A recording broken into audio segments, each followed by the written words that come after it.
Good evening, ladies and gentlemen. Welcome to Sankofa Videos and Books and Cafe and all that other type of good stuff. Give yourselves a round of applause. Excellent, excellent, excellent. Pleasure to have you all out this evening. Of course, as I said, this is Sankofa Videos and Books. We have been your Pan-African Center for Thought, Culture, and Lifestyle since 1998. And so with that, you know, we got a lot of stuff going on all the time. We got a lot of things going on. As you can see, we have two great, wonderful guests. And before I introduce them, got to go over the general announcements, all the different things we have going on. So generally speaking, we're doing a lot of fundraising right now. One of our fundraisers is for the film Black Lions, Roman Wolves by one of the co-owners and co-founders of Sankofa, Haile Garima. He also has the Maroon Project coming up as well, so we're taking funds for both films. One of them is nearing completion, like right there, and the other one is maybe about a year out or so. So be on the lookout for those, and any support is, of course, very much appreciated. And, of course, my name is Jonathan. I am normally the book buyer. I buy things, so all this is my work, pretty much, all these things in here. So feel free to take a look, peruse, you know, like, let me know if I did a good job or not. But, yeah, other than that, we do have events going on this weekend as well. So one of our big events this Saturday from 3 to 8 o'clock is Watermelon Day. This is our annual end of summer festival. Yes, you already know, that's right. So it's a celebration of all things red, black, and green. And, of course, happy Black August is the 1st of August. So I extend that to you all. Black August, we made it indeed. We made it indeed. The revolution continues. So we got that going on, and then after that, right around 8 o'clock, we're going to clear everything out over there and bring everything in here. We're going to have Crescent Moon Nights, which is also a monthly poetry night from 8 to 10. Very family-friendly, very fun, very interactive. So if y'all want to check it out, please drop by. They have this really cool thing where everybody puts a couple words on a piece of paper, and then it's a community poem. So that's a really cool thing, for example. Or like hip-hop karaoke, they do that too. So that's really fun as well. So we got both of those things coming up. And then on Sunday, we've got a brilliant discussion, actually. It's going to be the Kenya series, Colonial Kenya discussion, with Ali Badawi, Mofat Ngugi, and Dr. Milton Nyakundi. And so we have that coming up as well. And then after that, of course, we have our On Our Mind series, which August 10th will be our next On Our Mind series, which will be for Gaza. So On Our Mind series, just as a quick blurb, is pretty much a series where we invite artists and different intellectuals to come over, discuss the events that are going on in the different conflict areas in the world. So Sudan, Congo, Haiti, and Gaza. So Gaza is the next one coming up. That's going to be on the 10th. That's on Sundays. So we have that coming up as well. But of course, we have tonight as well. So tonight we have Ambitions and Keeping Up Appearances in the Making of a Doctor by Dr. Samuel Kalibala. And he's going to be in discussion with Sarah Nabukera, and we're just going to go from there. So, ladies and gentlemen, please enjoy the show.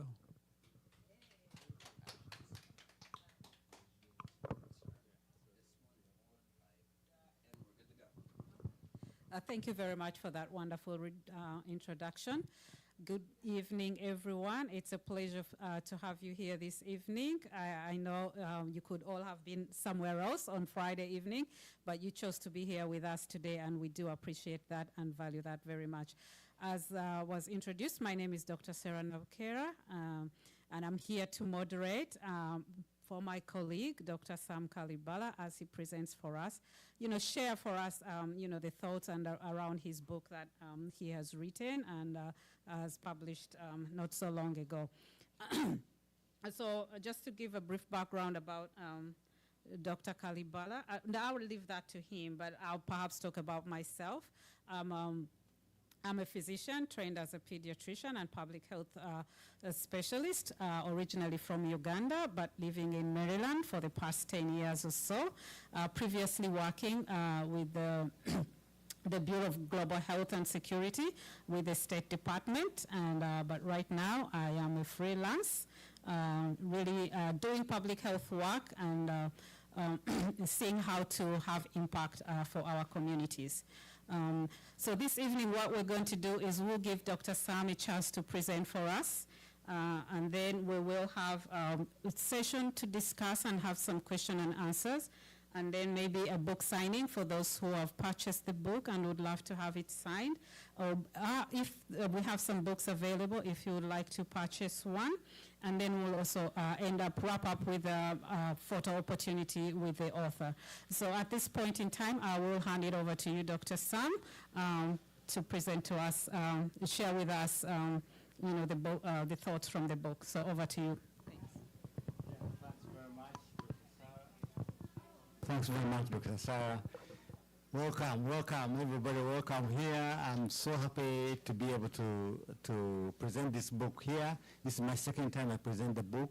I first presented in Tacoma Park, and then I was told about this place, Sankofa, and I'm really very happy to be here to present this book. So my name is Dr. Sam Kalibala, and I'm the author of this book, which is the Ambitions and Keeping Up Appearances in the Making of a Doctor. I was born in Uganda, and I've been a resident of Rockville in Maryland for 13 years now. I'm a physician who works on the international HIV/AIDS issues in Africa. So this book has got three main characters. We've got Musa, the young man, who is going to be the main character who struggles financially but remains a darling of girls and eventually makes it and becomes a doctor. Then we've got Yosam, who is Musa's father, who is a retired public health orderly, but who keeps up appearances, trying to approximate himself to a higher class in his community. And then Naomi, that is Musa's mother, whose ambition is to become a nurse. And she fails twice in the whole story, but she ends up being a mother of 5, and she's contented with that. So the theme of the book is ambitions and keeping up appearances. But we are going to examine this theme from the political perspective. And this is because we're going to focus on how the British colonized Uganda and their approach to colonialism, which especially had the tendency to play some tribes against other tribes, and how this could have influenced the life of Musa, our main character here. So the setting of the book is in Uganda. So let's jump right into that. So Uganda is a country that gained independence from Britain. Okay, first of all, it was colonized by Britain in 1900. They gained independence in 1962. So the first prime minister, Obote, ousted the first president, Mutesa, in 1966, just 4 years after independence. And this led to chaos that culminated in the military coup in 1971 when General Idi Amin overthrew Obote. So some of you who know about Uganda, you might hear more about General Idi Amin than any of the other leaders. So this was followed by deterioration of the economy when Amin expelled Indian businessmen, replacing them with inexperienced businessmen. So the economy went down the drain, and it was sustained by illegal coffee smugglers who took Ugandan coffee and sold it in neighboring Kenya. They returned with the essential goods that were badly needed by Ugandans and sold them on the black market. So this is just a brief summary of the chaotic situation in that country, Uganda. But I just wanted us to take time to examine the way the British mismanaged the country, because first of all, they found the country, it had its kingdoms. And one of the largest kingdoms, they used it and funded it to go and conquer smaller tribes elsewhere. And when this happened, they encouraged that bigger tribe to dominate the smaller tribes, resulting in the identity of the small tribes disappearing. Now, when independence came back, the country was disgruntled against the bigger tribe. So it was very easy for coups to take place because of this dominancy of the bigger tribe, and the smaller tribes felt like they needed to take over. And so we had all these coups, military coups taking place, and the smaller tribes that were not prepared for leadership began emerging as leaders. And so the chaos emerged. And so our friend Musa, we see him in this book here, entering secondary school at a time when the economy was bad. Before that time, his people were relying on cotton, growing cotton and marketing it and getting school fees for their kids. But at that time, because of the collapse of the economy, cotton was not useful enough. So the first thing we see is that our friend Musa almost fails to go to secondary school because the money was not enough from their cotton. And so the first part I wanted to read for you is on page 7 of the book. The last paragraph, where it is said that by the grace of God, a day before losing his position, Musa was walking in the village, beginning to grieve over the loss of an opportunity to get a secondary education, when a neighbor, Mr. Mark, met him. Then the neighbor said, "Are you not the kid who performed well in primary living exams and was offered a place in Nkoma Secondary School?" asked Mr. Mark. "Yes, sir, I'm the one," answered Musa. "Then why are you not at school?" asked Mr. Mark. Then Musa says, "My parents could not find the money required by the school. They could only raise a portion, and it was rejected by the school." Mr. Mark immediately lent the family some money and went to school the next day. So this is the first miracle happening in Musa's life. And if that hadn't happened, we wouldn't be reading this book today, because Musa wouldn't have gone to school. So that is how you can see the economy, the British economic system, political system affected Musa, first of all, even to get to school. But then after he got into secondary school, then there was the issue of him keeping in school, because every term he would be sent home for 2 weeks or more to look for school fees, because the school fees was not enough. And when he came back after working hard, and he was selling banana wine at home to get enough school fees, when he came back, you would have expected that such a kid who has been away from school would come back and concentrate on studies so that he can catch up and do well. Yes, he did that, but he didn't do that only. He continued to have his interest in girls. So in spite of having a poor economic background, his interest in the girls was also strong.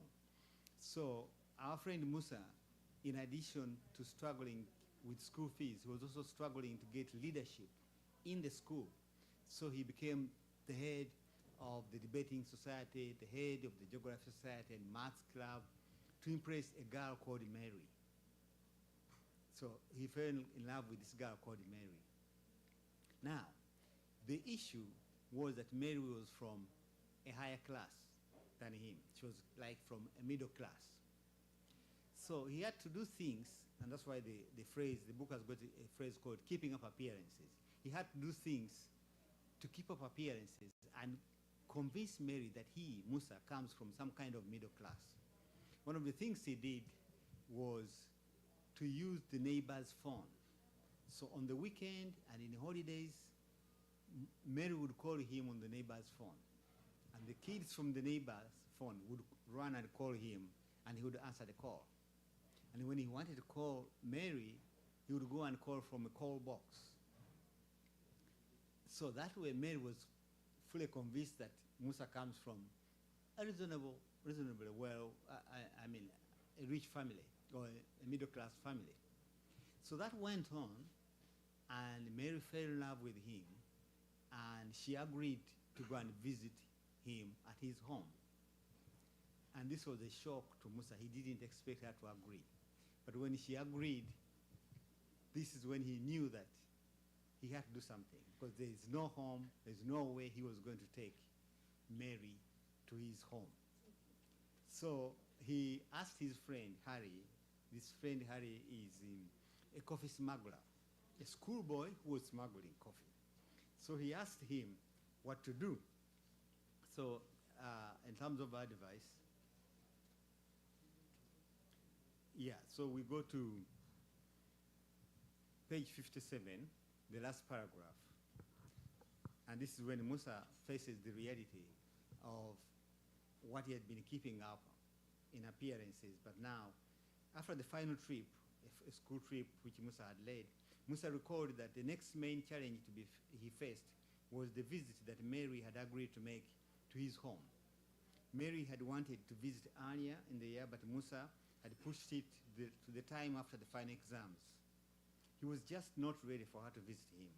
He had discussed this with his friend Harry, the coffee smuggler.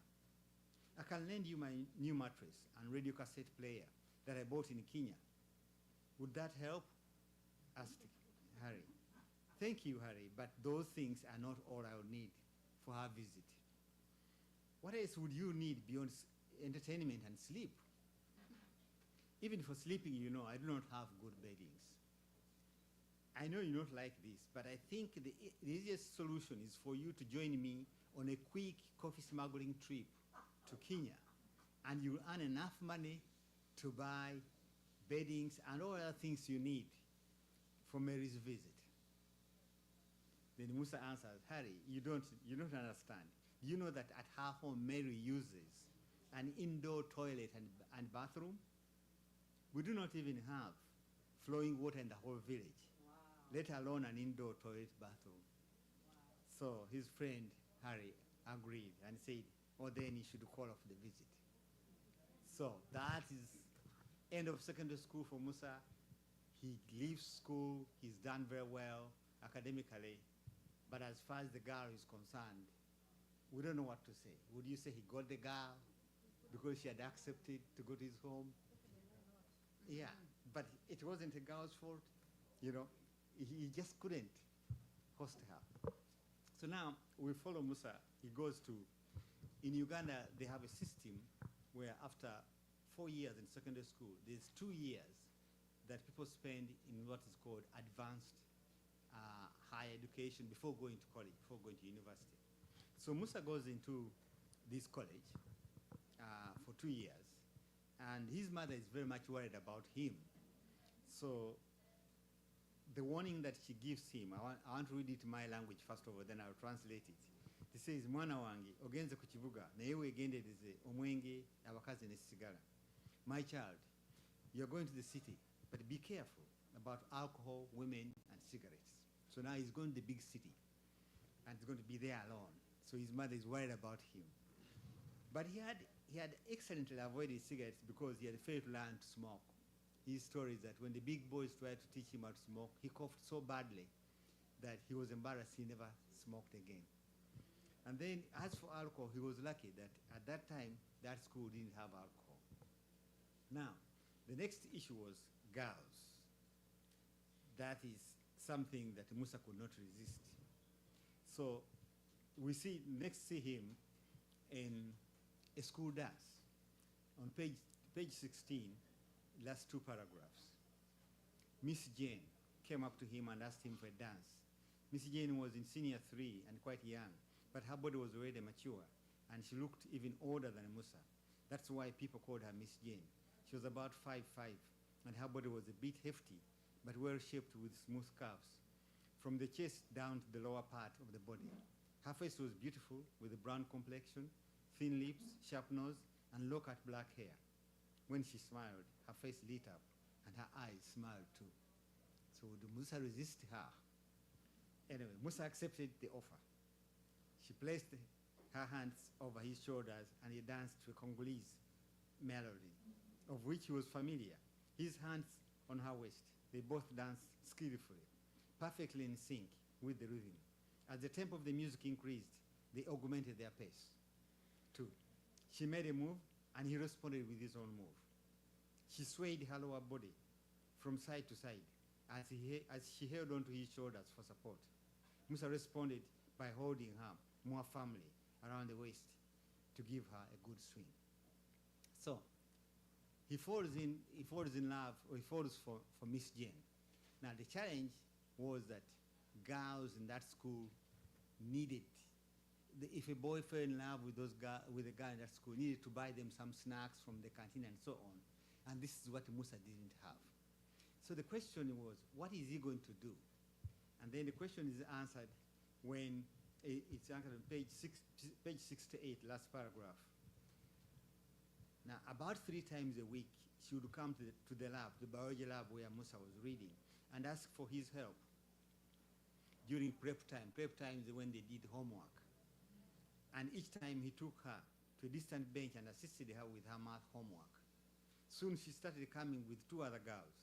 In essence, Musa's coaching class for math had grown to 3. So in reward, during the school dances, each of the girls would faithfully come to Musa and ask him for a dance. And he danced with each one of them once or twice, and during each school dance. So this was the transaction. He helps them with math, and they allow him to dance with them. Now you may wonder why that was such a big reward.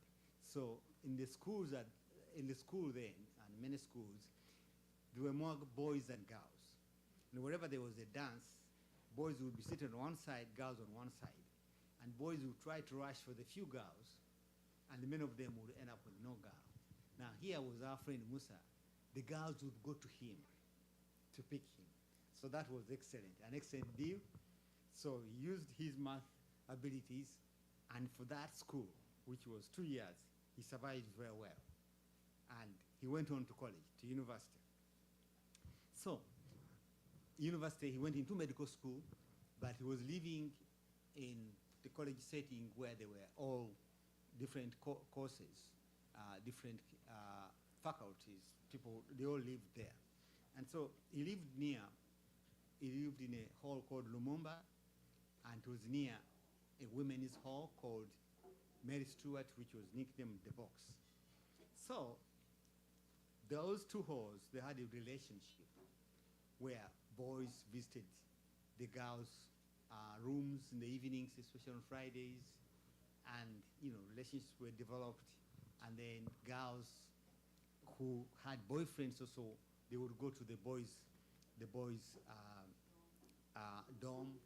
And so, the relationships were beginning there.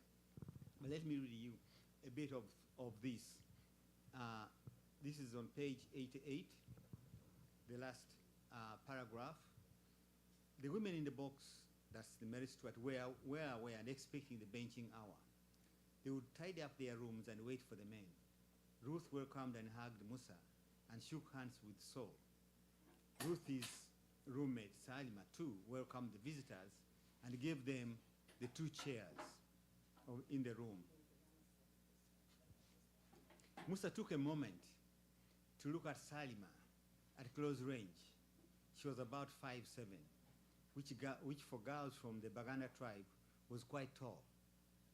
Average Baganda girls did not exceed 5'5". Her height made her elegant. Her face was brown with a sharp nose and thin lips, and her hair was made in beautiful braids. This made her really beautiful, and Musa kind of fell in love with her instantly. Remember, Musa's mother had warned him about women? Yeah. And here we have, now we see him here, yeah, yes. So, then eventually Salima agrees to visit him in his hall. Now, the challenge was that Musa being so poor, his room was bare bones. It was just the bed, and the reading desk, and so on. But he had friends, and it took a whole village to uplift his room, to make it pleasant for Salima.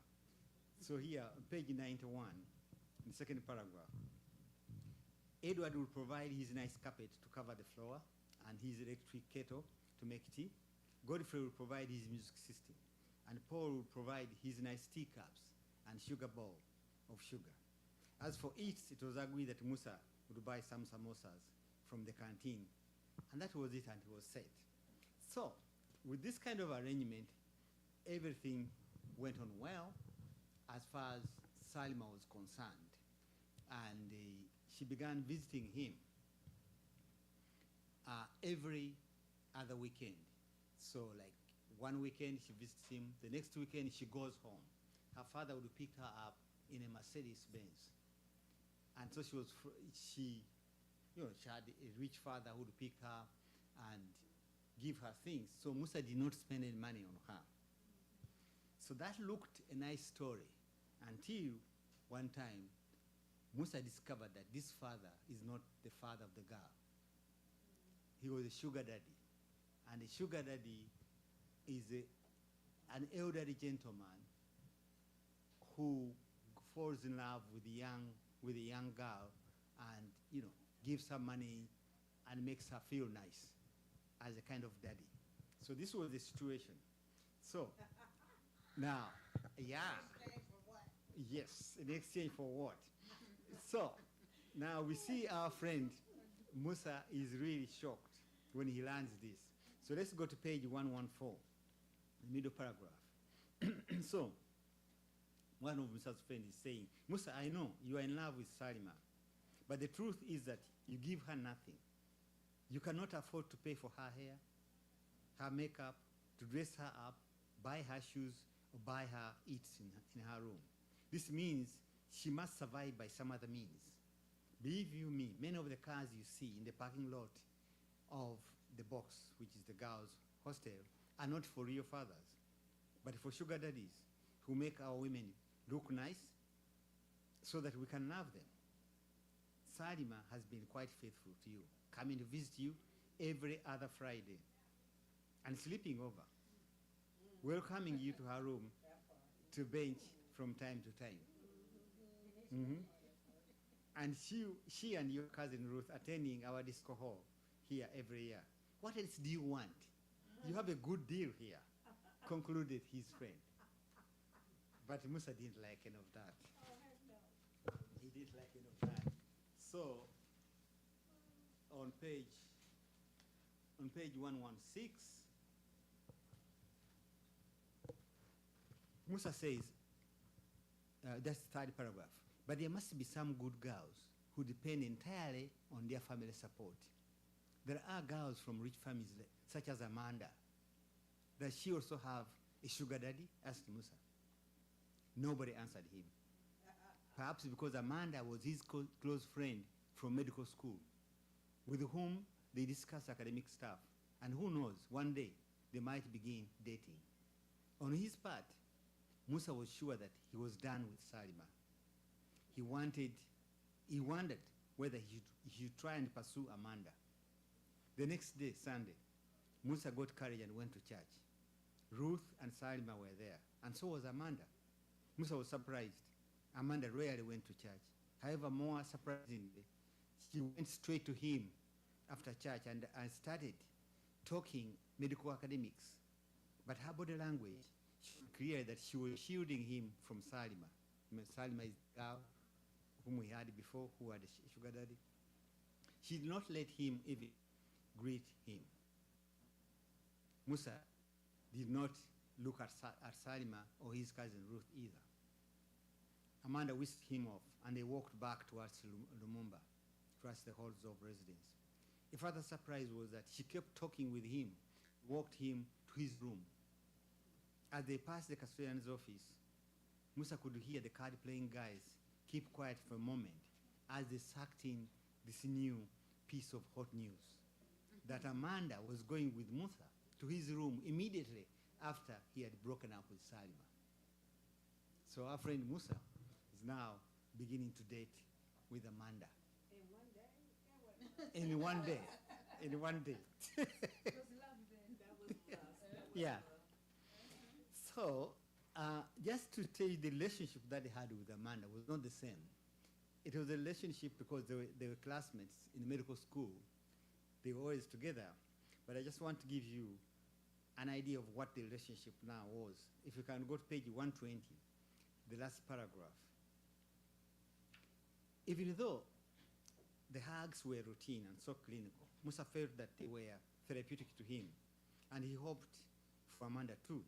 In that short period of intimacy, he would close his eyes as he and Amanda held each other. Musa felt the weight of studying the whole day lifted off him during those brief moments. he would shut off his brain and let their bodies talk to each other. He said nothing because he had nothing to say. He had no agenda to pursue. He just wanted to be in her arms for a while. Amanda's body was more mature than Musa's. She was more rounded like a real mature woman, while Musa was tall, skinny, and looked like a young boy. In some way, it felt like he was being hugged by an elder sister. The hug assured him that Amanda was there to protect him as her little brother, and she would not let any boxers, any girls, get to him and hurt him like Salima did, not under her watch. And by hugging him in public, in the lobby, in the box, holding on longer than a normal hug, Musa thought Amanda was sending a message that he belonged to her, loud and clear, to whichever girls were watching. So this is the relationship, the maximum intimacy that now Musa was having with Amanda. It was not him to go and spend the night, for her to go and spend the night in his room. So now they continued medical school, they studied, and the last part I want to share with you is when medical school ends, they do their exams, and then they walk back home to residence. So you would expect that after these routine hugs and squeezes, they've done the exams. There's nothing stopping them from going to sleep together. So you'd have expected that. But as we go on page 129, last paragraph, Amanda was 5'7", and Musa was 5'9". This 2-inch difference was perfect. It made her look up to him, and him look down to her, and they made a perfect couple. They kept studying each other's eyes for a while. Musa thought he might kiss her, but she gave him no sign. So instead, he used the traditional parting light slap, called in our language, akauna, in the Baganda culture. This was a parting light slap which two lovers, meeting in secrecy, gave each other as they parted and ran back to their corresponding homes before they were missed. It was a promise that they would see each other soon. After Musa gave Amanda the Akauna light slap on the side of her shoulder, she did the same, and they quickly pushed each other away and walked away. The meaning of this Akauna for Amanda and Musa was that, stay well. See you after 2 weeks when you start internship. So this is how he parted with his second girlfriend. And then, it was time for internship, and, which is called residence here, and, practicing as a doctor. So before I conclude this part, I just wanted to tell you that these relationships, the relationship between young men and young women on one hand, and then the young women needing to have relationship with older men who are sugar daddies, was very dangerous. Because at that time in Uganda, HIV and AIDS was a silent epidemic. And so this kind of thing was spreading HIV. So I conclude in the epilogue on page 133, second paragraph. The economic deprivation that Musa experienced during his education affected both girls and boys. Boys like Musa did petty trade like selling banana wine, and other boys like his friend Harry worked as assistants to businessmen who were running the illegal but lucrative business of smuggling Uganda's coffee abroad. However, schoolgirls depended on being supported by their boyfriends, who were coffee smugglers or their sugar daddies. This left schoolboys like Musa, who wanted to love and be loved, with few options but to try and keep up appearances, attracting girls through academic excellence, dancing, and debating skills. But since guys like Musa were not giving money to the girls, their girlfriends tended to double dip and have sugar daddies at the same time. This was a dangerous game that transmitted AIDS from the sugar daddies to the schoolgirls, and from the schoolgirls to their school boy lovers. Now I get into some serious material here. So as a result, Musa lost many of his classmates who died prematurely after successfully graduating as doctors. In one paper written by one of Musa's classmates, it was estimated that of the 77 doctors who graduated in Musa's class in 1984, 32% had died prematurely by 2004. That's 20 years later, when they were just like about 40-something years of age. So many people dying prematurely, probably due to AIDS and alcoholism and other diseases. So you would think that when AIDS became known, the girls at campus stopped this habit of sugar daddies. But a paper published in 2007 titled Keeping Up Appearances, in that paper it is stated, transactional sex is one of the most evident social dynamics around the campus. That is 2007, many years later. For most women, particularly those from poorer backgrounds, having sex with often older men, wealthier men, is the quickest and easiest way to secure the material goods and lifestyles that were required for campus. They don't have contraceptions in your country? They have contraception, which stops. Transfers of babies? No. The oral contraceptives and injectable contraceptives prevent pregnancies. So the only contraceptive that would stop both. Yeah, but no, condoms. Condom would stop both pregnancies and HIV. But somewhere, it's not here, I've not put it in the book, but those sugar daddies rejected condoms. That's why they did. Yeah. And so, in the end, the girls protected themselves from pregnancy using contraceptives like oral pills and injectables, but not from HIV. And the patch and Yeah. the bill is Mhm. also killing Yes, yeah. So those ones. cancer, brain cancer, breast cancer, all Mhm. kinds of cancers Mhm. coming from that. Mhm. They refuse because it's $1 trillion business. And it's something I ain't gonna answer.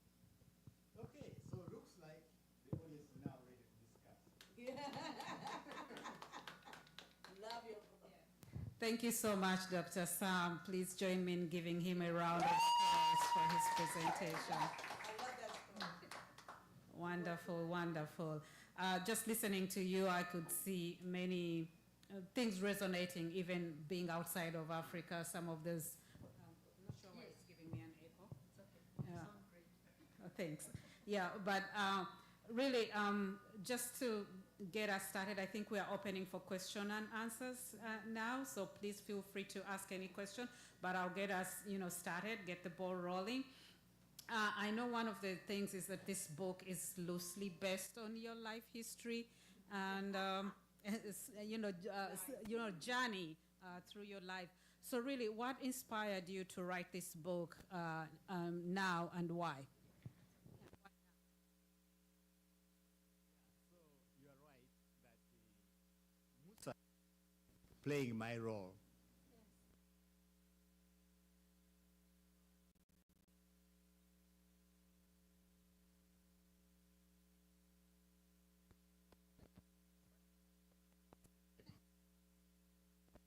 Good. So what inspired me to write? Okay, first of all, sociologists believe that when you reach this stage of gray hair and you are this age, you begin to want to share lessons of your life with other people, so that they can perhaps, have a better life, or even just use it to understand life. So that's one reason why I felt the urge to write and share what we went through to become what we became. But at the same time, there was also this desire to bring this last bit, which I just explained to you, which is that the habit or the behavior of sugar daddies is still continuing. Yes.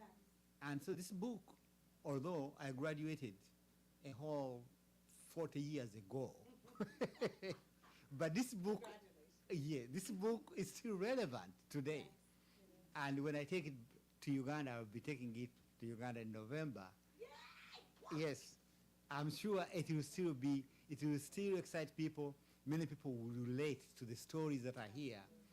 Young, campus girls and campus boys will relate to the stories. Yeah, so that's what inspired me to write the book. Thank you so much, Dr. Sam. Any questions? Yes. Yeah, mine is just to ask, first of all, thank you so much, Dr. Sam. Just so nice to hear a different aspect of your life. But just the question is, the keeping up appearances. How did medical school change that keeping up appearances for Musa? Over and above, of course, the curiosity of his own sexuality and all that, I can understand. But how did that inherently change him? Yeah. Yeah. Thank you. Yeah, so, can I go ahead? So, medical school had its own social life. And grotesque as it may sound, the social life was around the cadaver. So, around the cadaver, the groups that were dissecting the dead body, a cadaver, that's when they had freedom. That's when they learned that's when they became close to each other. And it was a moment in the medical school when there's no professor around, because they were just left to dissect the bodies according to the atlas. This was called the Atlas of Anatomy. So here, the freshmen, they were dissecting, guiding each other, and then this was a chance for the older medical students to come and show off their knowledge. And they came hunting for girls around the cadaver. You can't believe it, that is the setting where social life, relationships started and ended around the cadaver in medical school. So Musa had Amanda. His group, they were 7 of them, with only one girl, Amanda. But as you know, our friend Musa always wanted to have the girl, wherever he was. So now, his challenge was that the bigger boys would come to his cadaver and try and take Amanda away from him, to impress Amanda. So in order for Musa to keep up appearances, he had to read a lot. Wow. He had to cram, because this is real cramming and memorizing body parts, so that when they arrived at the cadaver, he would impress Amanda. Wow. That's a good result. But this didn't help him. He still learned the pecking order. Whenever the bigger boys came, he left.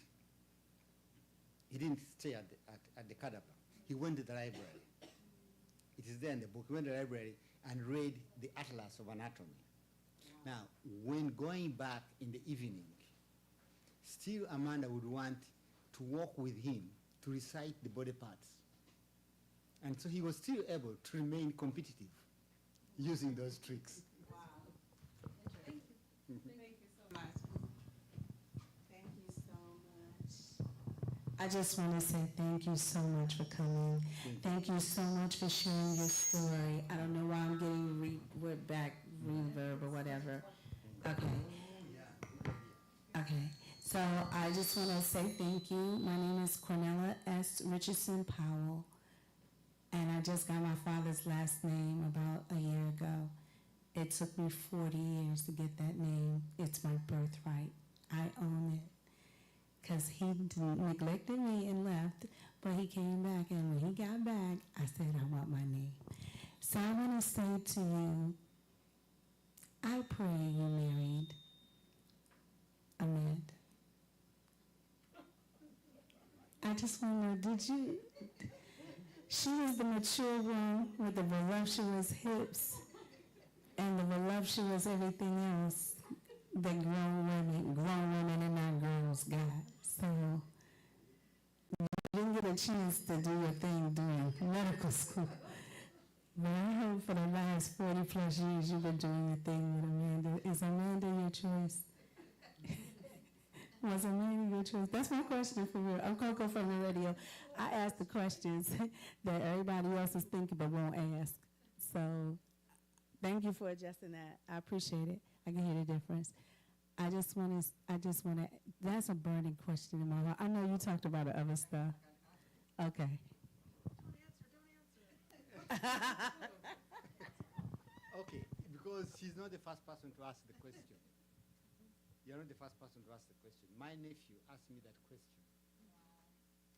He reviewed this book for me. And then in the end, he asked me, but where is Aunt Amanda? Yes, because he knew definitely Amanda had to be his auntie. Right. Somewhere. So Right. Where is she? That's my question. Where is Yeah. Tell me you did. So, no. So, okay. So, Musa, first of all, this is Musa's story. Okay. Musa, in his story, he reached a stage where he was so upset about this sugar daddy thing that he wasn't interested in girls at campus. So he left her and went. But then unfortunately, in the book, because people asked me, you need to say what happened to the characters. So in the epilogue, I mentioned Amanda died after having only 2 kids. She had premature death, which probably was due to AIDS. Yeah, so Musa was a bit worried also about Amanda.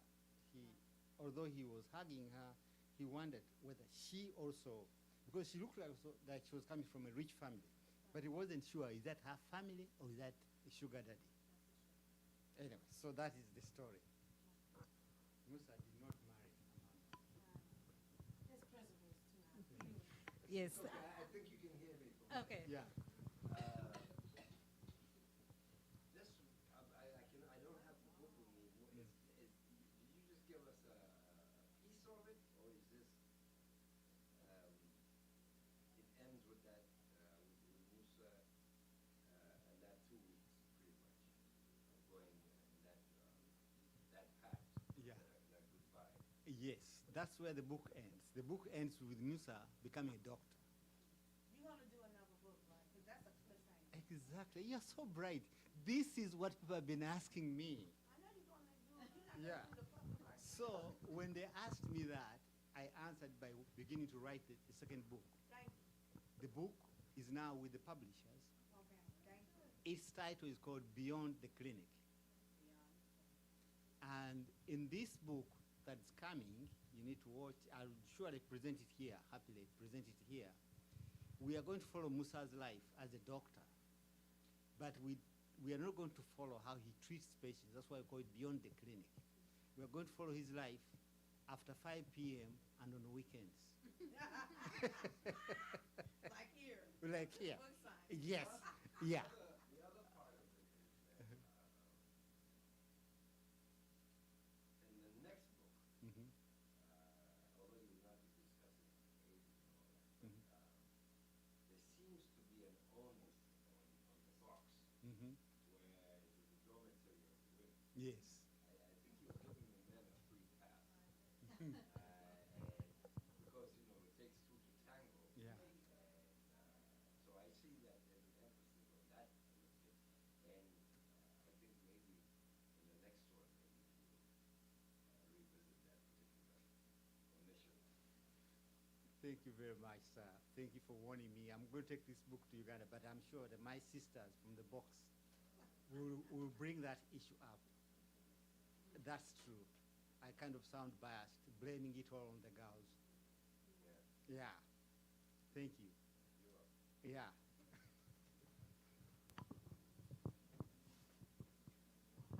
Thank you, Dr. Sam, for a wonderful contribution. I have a question about more of a sociological question about the HIV. So you have the older young men passing on HIV to the younger women, who are then passing it on to the younger men. What was this? Were the older men, had they been infected by younger women and they just got older, or was there a source of where they were being infected? That's question one. Two, were the girls, I mean, were they engaging in this transaction, in this transactional sex for food? Was it survival? Were these beauty luxuries? Like, what was the reason? And then my last question is the Ugandan government doing anything to intervene and to address these behavioral issues so that the transmission will stop? Thank you. Yeah. Thank you. Thank you. Thank you. Okay. So we have many experts here. Do you want to take it? No? Not you? Okay. Okay. So the older men, because they had money and they were very mobile, moving different cities and so on, they were more likely to acquire HIV from even non-campus women. So then they would come and bring HIV to the campus girls. And then theoretically, they will pass, the campus girls will pass it on the campus boys. But as my friend here has told me, I shouldn't be that biased. It shouldn't be taken that it was always the girls passing HIV onto the boys. Because some of the boys at campus also had sex with the other women who were not from campus. So maybe they were also passing it back, passing it to the women. So then your next question was about Why were they engaging in that kind of yes. prostitution? Yes. Why were they prostituting? Exactly. And that is a terrible reality which is going on up to today. Anti-CAM starts from fitting in society. So imagine a girl who comes from a poor family. She arrives at campus, and every girl has got a powerful phone. She's got powerful music system. She braids her hair, changes her hair several times a week. She's got good shoes and everything. So when that happens for girls, and for everybody, for young people, they tend to ask, so what are you doing? How do you get so much money? And say, come with me. And then, because she, the one who's saying, come with me, she has got a sugar daddy already. So the sugar daddy can bring his friend also with another big car and come say, come with me, we pick these two girls. So they need to keep up appearances, to fit in society, made the girls, have this desire for cash. And yet the parents, as I told you, the economy of the country had been destroyed so badly that parents could barely pay school fees for kids. And they wouldn't afford all these luxuries to give them a large, allowance of money, of cash, so that they can use it to have a luxurious life at campus. So that's where they got tempted.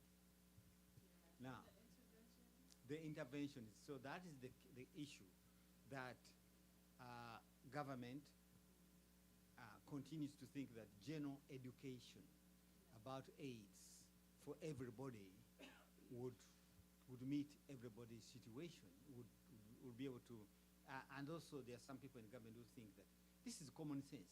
Why can't they see that it's dangerous? So that's why when I go, I think that this movement is best taken on by the girls themselves, because it has to come from an understanding of where they're coming from. They are not fools, but why is this happening? Yeah. I just have one last thing. Okay, so now there are 3 hands. So maybe just to add on to what Dr. Sam has said, I think one of the things that we realize in the narrative he has talked about is, the low socioeconomic status of some of these, from the background where many of these young ladies and young men, for that matter, are coming from. And one of the interventions that has been going on, ever since this was an epidemic, is really how can we improve their socioeconomic status? How can we empower them, either through education, economic generating activities that we can be able to support, that way to make them more self-sufficient. If I do need a phone, I can be able, either I'm working or I'm doing a job. So finding those skills building, what is it they're able to do, and maybe have an income. And those are some of the things we have woven into the different interventions that have been done from the medical side, but also from a social background side and economic background, just really to minimize the need for you to go look for these things and exposing yourself to the risks. And not only HIV, but many other diseases as well. Do the girls and the young men, are they aware of the risk of having sex outside of marriage or unprotected sex? Yeah, sometimes they may be aware, sometimes they may not be aware. So going back to what he said, one of the things is to raise awareness, which we've done through education. That had to be done. But, sometimes you may be aware, it's a push and pull. I may know, but I also want to fit in. And that's where he comes with keeping up appearances. You still need to feel that I fit in, even if you know all the risks behind. Maybe you feel like maybe I'll be that 1% who won't get AIDS or get HIV. So, you continue. And then Okay, I just wanted to make a comment. Thank you for your questions. I thought your questions were very provoking. I want to say that, you guys, there's nothing new under the sun. Come on. This has been going on since the beginning of Adam and Eve. Two men come together, now they're partners. Two women come together, now they're partners. That ain't new. That's been going on since the Tower of Babel. It's not new. Okay, so we got it that that's going on in Uganda, but guess what? I went to Howard University in 1983, from 83 to 87. There were men coming up with their beautiful, shiny cars, collecting, college girls. They were preying on the new meat, because when I was a freshman staying at Harriet Tubman Dormitory, right where the brick is, they would ride slow. So you see them. Then they go up into where the reservoir is and make a U-turn and ride slow. So you see their nice wavy hair. You see their sports car. I said, is he in the middle of a crisis called a midlife? Okay, he out here shopping for young college girls. I was in the 9th grade and knew that much. So it's not about the knowledge. They know. But when you know better, you're supposed to do better. Am I telling you the truth? Right? It's what you do with the knowledge. It ain't that they don't know. Come on now. Like he said, what rock you been living under? You know you're going to have some sex. You know you're taking a chance of getting pregnant or STD. This man ain't married you and walked you down nobody's aisle and professed his love for you, and, in front of your wife, in front of your family, or in front of God, or in front of a pastor. He ain't gave you his last name or a diamond ring, But you're going to give him some of the greatest something on this planet. They take 9 months trying to come out of it, and the rest of their life sisters trying to get back in it. That's what Steve Harvey told me anyways. So I just want to let you know, I appreciate you for your story, but your story is not new. Your story is just in the motherland of Uganda, and it's yours. But then when I went to Bethune-Cookman College, you know what, in 87 to 91, you know what I saw? Men coming on the campus, once again, shopping for us girls. When I was in the freshman dorm, you know who used to sit outside the gate? Men, older men, waiting for their girls, their sugar daddies to come hop in their vehicle so they could take a what they call it, kumbaya, whatever it was. So what I'm telling you is your Ugandan story is also our women American story.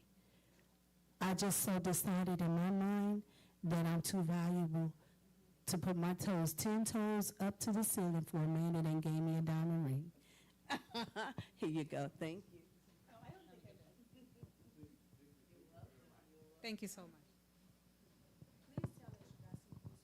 Hi, I had a general question that may have different answers because of culture, but I've observed that people who are in the health or medical fields aren't the healthiest people in society. You know, they smoke, they drink, they aren't at the ideal weight, or, you know, they're not, if you just line them up and you were to say, which people would you consider or would you assume would be in the health profession and which you weren't? And I'm wondering, because when I was in college, I used to read people who were pre-med. I would read their nutrition books and things like that. I was an engineering student, and I became a vegetarian. And I was teaching them the 27 essential amino acids to produce proteins and things like that. And I'm an engineering student, and something occurred to me. There's something drastically structurally wrong with all the education systems in the world, or let's just say white male-created educational systems, because it doesn't seem like medical students' first requirement is they apply their knowledge to themselves, right? I can't trust somebody who's supposed to be providing me medical care, and I smell cigarette smoke on them or whatever, because it's like, well, if you're not willing to take care of yourself to the optimum point, how are you going to take care of me to my optimum point? So that's not knowledge, that's culture, because like you said, people know all these things. It's not like they are ignorant of the facts, right? They know this, but even in the United States, they don't teach nutrition as a requirement in medical school. Right, I learned all of this. I was teaching people in pre-med nutrition, right? And I turned 70 a week ago, and people think I'm 50 because I became a vegetarian at 21, and I fast one day a week because I read Dick Gregory books and the Nation of Islam. So I put the bottom line. I put whatever I knew to practice, right? I put it to practice, but I don't see that culture of people in the medical and health professions saying to themselves, I need to be as healthy and exude an atmosphere of health to my people who are my clients, because like if you were a financial analyst but you were broke, how many people would be, how many clients could you get as a financial analyst who was broke? Or if you were a weight trainer and you were, 5 feet, 200 pounds, who would come to your classes? Anyway, I would like to get your perspective, because basically what you're saying in the book, as other people brought out, all this knowledge about unsafe practices should be taught and is known to people in the health profession, but not enough of them are apparently practicing it, so that 20 years after 1984, a certain amount are going to be dead from stuff that they knew they shouldn't be engaged in, and that someone who wasn't in the medical profession would not be dying at the same rate because they would have more sense to do that. Can you send them a box of pumpkins? Like literally? Thank you so much. Over to you, Dr. Sam. Okay. So first of all, we are guilty as charged. And there is absolutely no difference between the medical profession and other professions as far as my experience in HIV, in either the prevalence or the behaviors that I get to learn about as a counselor when I counsel people confidentially, one-on-one. There is absolutely no difference if the person involved is a doctor. That is true. So we are guilty as charged. We do not. And as you know, even other problems like alcoholism, smoking, and even weight, the body weight, obesity, all those things, they don't go with the gray matter in the brain of a doctor. That is a behavioral issue. And the behaviors, we're just people. Right. So, that is it, yeah. Thanks once again. My question really is maybe two questions. How long did it take you to write? Quite inspired. And then two is, was there a time when as you're writing, you maybe felt like, oh gosh, I can't write about this. This is too difficult, and I need to stop. What's the point? Like you feel like broken, maybe even to the point of crying. And what part was that, if you don't mind sharing? Thank you.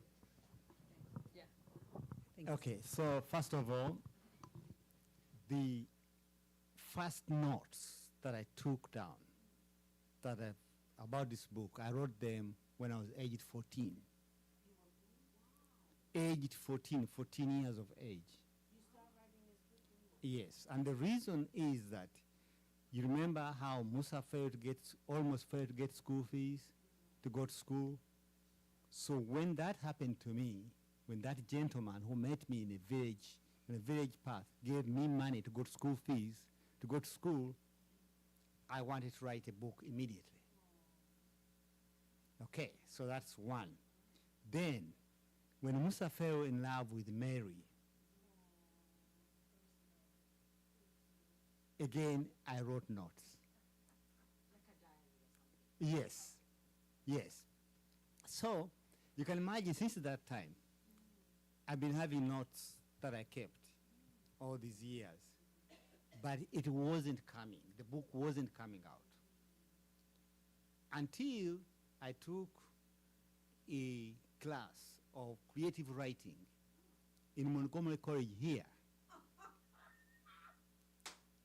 And it's a practical class. We're required to write a real story and develop it through the 16 weeks of the semester. And so I wrote my mother's story. The second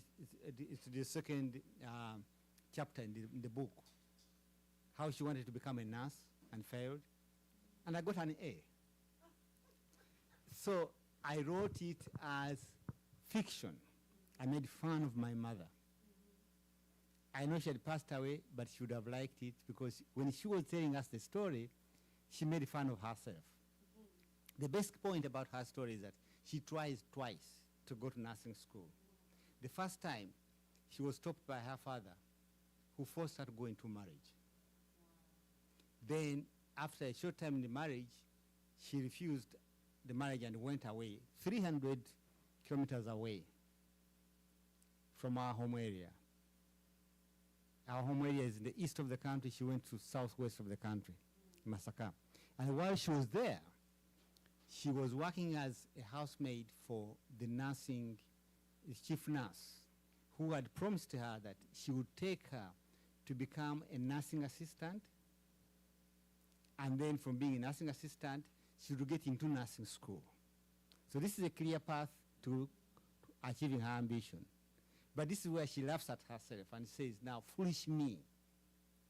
I saw this man who had come back from World War II, a war veteran, and I dropped all that and went with him. So the second time, she failed to go to nursing school because of her own foolishness, and she says that.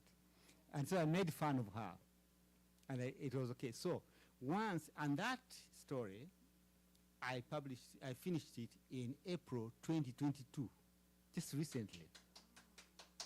Thereafter, having made fun of my mother successfully, I immediately worked on my father, and I made fun of him. And in July, in 2022, I finished his story as well. His story, briefly, is that he's a guy who spent his life pretending to belong to another tribe, a more superior tribe, a bigger tribe. So the keeping up appearances here is him. Yeah, trying to be part what he was not. So I made fun of him. Then I got stuck then. How was I going to write my own part? And as you say, the part that was difficult was these sexual relationships, the Amandas, the Salimas, and so on. How was I going to write about them when I'm married? And I've got kids? How am I going to write about those affairs? So I got stuck for a while until I discovered that I can't write it in the first person. So then I discovered Musa. And once I handed it over to Musa, he ran with the story. And me, I only became his writer, his clerk, writing his story. And he went with the story the way he wanted.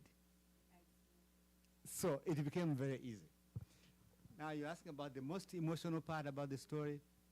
It still remains that what I see, because I'm a Christian, I call it a miracle, the way I met that Mr. Mark. The day before, I was about to lose my school position. And then he said, why are you not in school?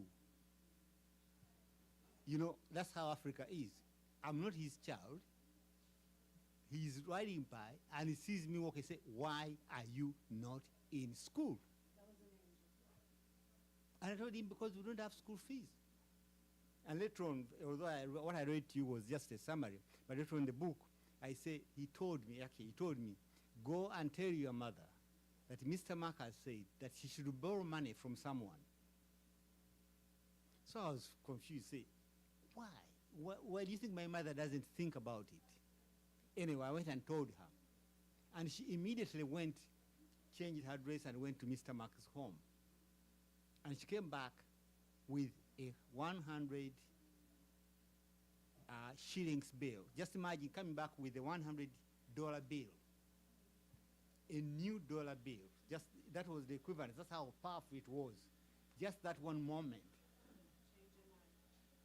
And then the next day, my father and I went to school and we paid the school fees. So that is the most emotional.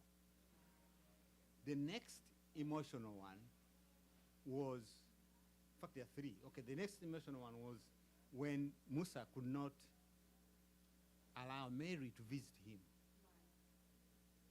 He had done everything to impress her. And then he had no home to take her. Basically, he had no home to take her. Then the third one is when he learned that Salima had a sugar daddy. Because as I say in the book, they had gone very far. They were dreaming of marriage. They had even got a name for the baby they are going to have. Yeah, so. Yeah, okay.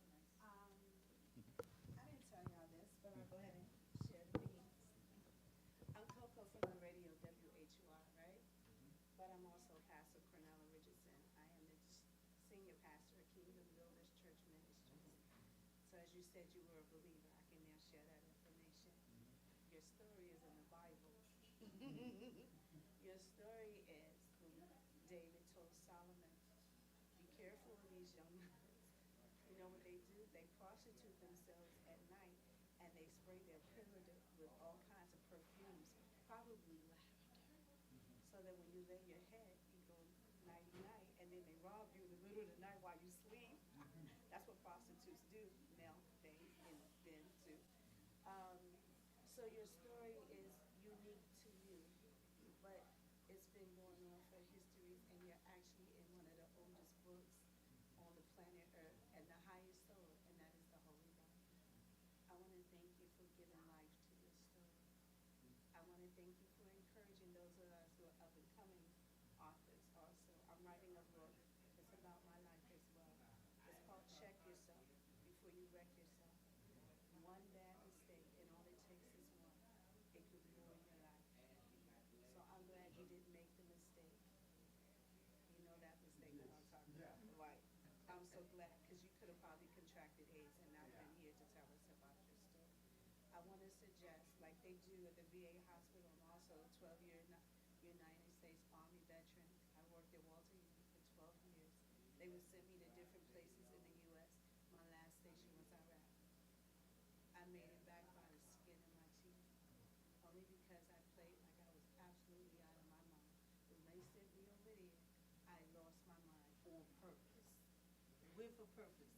And that purpose was get me the hell out of here and get me back to my 4-year-old daughter and my 5-year-old daughter, because my husband had just got married to another woman August the 5th. Right. While I was on orders, he tried to take my check and take my children.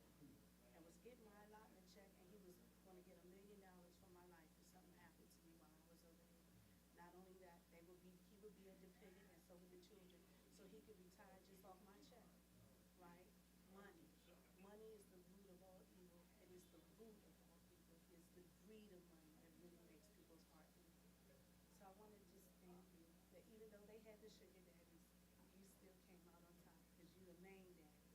Have a blessed one, and thank you so much for coming, Dr. Stan. I appreciate your story. Thank you so much for sharing. Never be embarrassed to tell me. Thank you. Thank you so much. And thank you. It has been an amazing audience. The questions have been very lively and very enlightening. Thank you so much. I think as we wrap up, Sam, I just wanted to ask one question is really, you know, what is your hope that readers take? What is the take-home message that you want readers to take as they read this book, Keeping Up Appearances? Thanks. So the book, as the title, although it looks long, it has gotten two parts, ambitions and keeping up appearances. So for ambitions, I think what the book tries to show is that ambitions cannot be absolute, meaning although when people talk about, when people motivate us in our lives, they say you should have your ambition, you must follow it, and you must fight hard and seek and remain focused on the ambition. Sometimes fate is different. Yes. And so my mother's story here, she had that ambition to become a nurse. And she tried twice, but still didn't come out. And in the end, she says she's happy that because if she had become a nurse, because at that time the rule was that if you're a nurse, you can't get children. You can't be married. Wow. But looking at us, 5 of us, she says, well, it was good that I didn't become a nurse. She was happy. So ambitions are not absolute. You can't say, I must, fight and make sure I achieve my ambition. Maybe it wasn't meant for you. You have to reach some stage and just let fate take charge. Then about keeping up appearances. By the way, you didn't ask him, but keeping up appearances, I'm sure that some of you watch the British TV show, Keeping Up Appearances. Okay, the main character is Mrs. Bouquet. Her name is actually Bucket. But because she wants to sound exotic in Britain, so she makes it sound French. So she's Mrs. Bouquet. So she does a lot of keeping up appearances.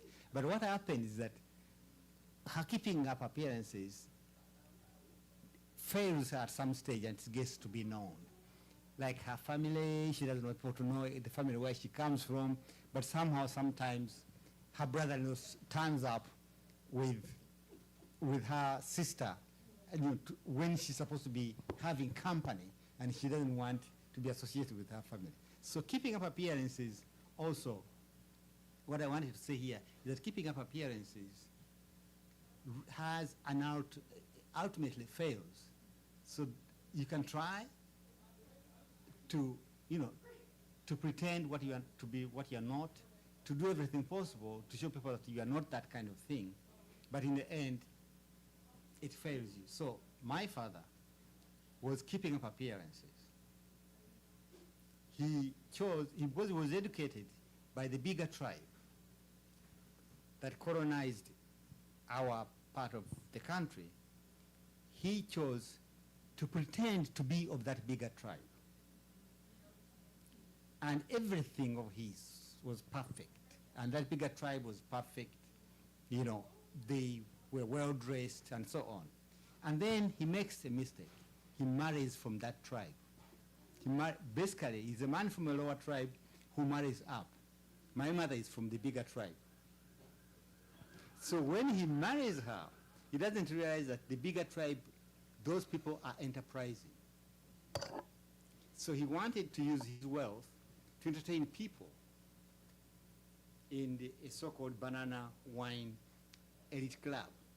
But my mother wanted to do a banana wine bar because she's a money maker. She comes from that tribe that wants to make money.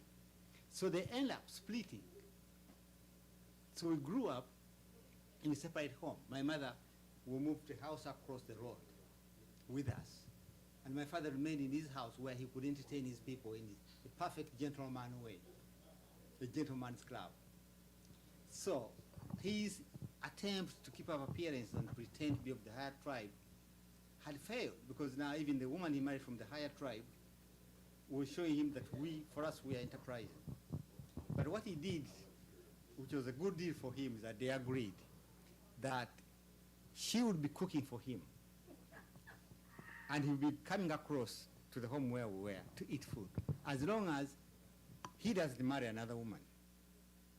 And as long as he gives his garden, his land, for her to farm. And then he also asked her that we will be going to church together, so that he can keep that bit of appearances. So he kept that. So in church, he was his perfect married gentleman with his 3 kids and his wife. So, okay, so he tried, but in a way, it's just to say that keeping up appearances does not last. Ultimately, you get betrayed by something. In other words, what's done in the dark will come into the light. Yes. Eventually, you'll get exposed. That's true. Thank you so much, Dr. Sam. That has been such a wonderful time spent here. Please join me in giving Dr. Sam a round of applause. Thank you, thank you. Yeah, as we enter the last 30 minutes of our presentation today, there are some copies of the book for those who are interested in purchasing, and for those who have already purchased copies and you would like Sam to sign it for you, he is available to do that. And we can also join us together at the end of the session, and we can have a group picture. So thank you so much. Thank you so much. All that are here, I want to invite you to the Capitol. Senator he's my chaplain, very back. And we want to invite you to come next Friday. It's from 12 to 1. It's a prayer meeting, but you'll get a chance to meet